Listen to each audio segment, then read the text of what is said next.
us. Give us the strength of forgiveness. O God, if we forget Thee, do not forget us. Thank you.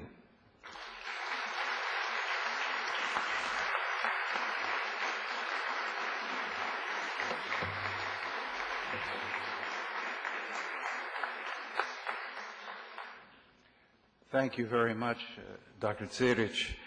And now we have a little bit of time for questions and answers from the floor. And so if you have questions that you would like to ask of Dr. Ceric, stay here, please. If you have questions you'd like to ask of Dr. Ceric, if you would go to one of the microphones you'll see in the aisles here. And let me ask, last night it was all Americans who were the first people who jumped up. I hope that others will please come and feel free to ask your questions. If people would come, don't be timid. Come to the microphones on either side with your questions. Anyone? إذا كان عند أي أخ أو أخت Anyone who has a question he wants to ask Dr. Sheikh Ceric, welcome to the microphone. Or comments.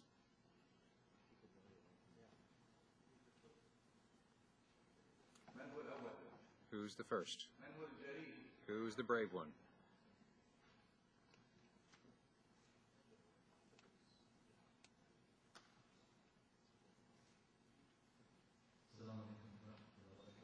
Peace be upon everyone in this gathering. I'd just like to ask Mufti if he could. My name is Reza Shah Kazmi from Great Britain.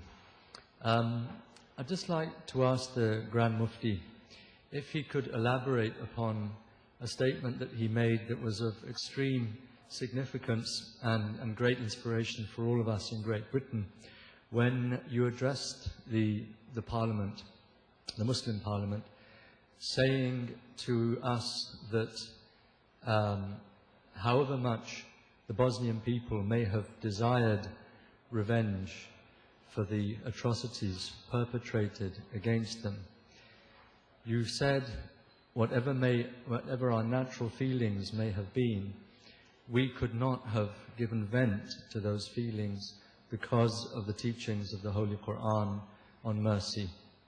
Could you elaborate upon that for us, please?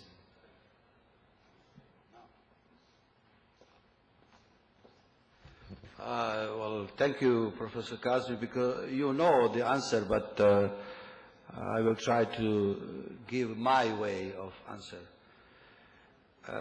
You know that we inherited that from the Torah, that is, النفس بالنفس والعين بالعين والأذن بالأذن. And also we know وَلَكُمْ فِي الْقِصَاصِ حَيَاةٌ.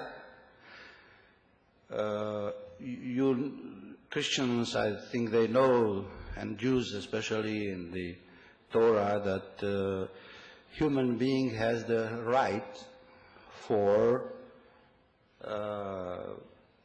nafs for nafs, or the man for man, or the soul for soul, and eye for eye, and so on. So this is not unknown. This is the right of the one that was killed innocently. And you know that the Ten Commandments in the Torah and in the Holy Quran are very explicit. لا تقتلوا النفس التي حرم الله إلا بالحق, which means don't kill the innocent human being. And then also من قتل نفس بغير نفس وكأنما قتل الناس جميعا. This is ومن أحياها فكأنما أحيا الناس جميعا. Whoever kills one person kills them all, and whoever kills one has, it's if he killed all of mankind. Between the Quran and the Torah, and this is what I believe that we have to make a reunion with this and remind the Christians and Jews, which is the last small statement of the Quran. فَمَنْ تَصَدَّقَ بِهِ فَهُوَ كَفَّارَةٌ لَهُ. He who gives of it, it is a propitiation for him. In human rights, if you like, or in the reconciliation in the Quran. So when Srebrenica mothers and women come to me, and when they came to me, and you have to remember that there is a family, it's called Alic family, tribe, Qabila, if you like. 200 members of this particular family have been killed on 11th of July, 1995. I have visited recently in Kozarat, which is nearby Prijedor, not Srebrenica, where you have two mothers who lost 6 sons each. 6 sons. I saw them standing on their feet. But when they come to me and ask me what to do, I cannot ask them to forgive. I have no right to ask them. My role is only to explain to them. And I explained to them, I said to them, you have the right for revenge. You have right for eye and eye. This is said in the Quran. But there is advice in the Quran. If you forgive, وَمَنْ تَصَدَّقَ بِهِ, then you will be forgiven in the hereafter for your sins, or that would be your kafara. I didn't know this before so strongly until I got to explain. Because, we live life like everything is okay, but only when you are faced with this. My brothers, sisters, mothers of Srebrenica listened to me, and even today, this prayer that I said, let grief be hope, we repeat every time. And I want to tell you, we were caught as Bosnian Muslims in this business of war and genocide, the same, I think, as Jews did. Once you are in this, then you become a different person. When you see how life is relative, and then you start to think deeply about everything. Let me tell you, I, as a Bosnian Muslim, am very proud that after the Dayton Agreement, that we did not have one single revenge from the Bosnian Muslims.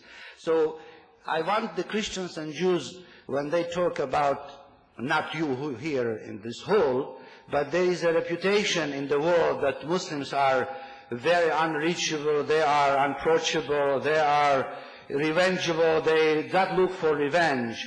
Please, we are Muslims too.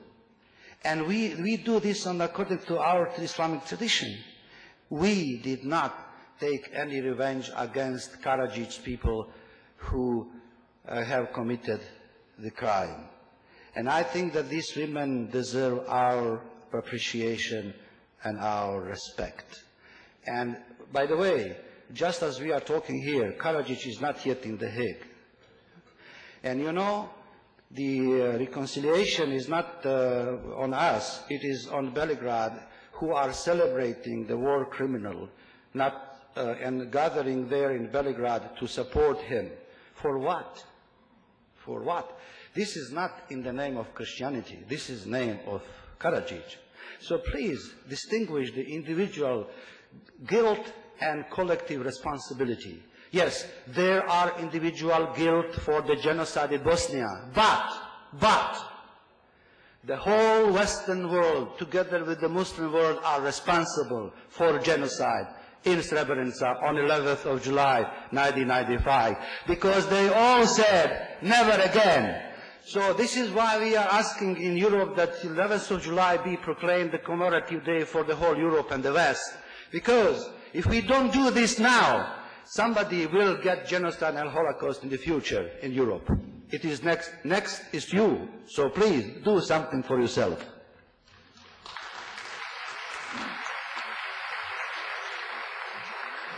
We have time either for one more question and answer or for 2 very short questions and short answers. Since I see Bishop Yunan and Dr. Adeyema, perhaps we can make them very short questions and short answers. Thank you. I don't know about the question, but answer will be long, you see.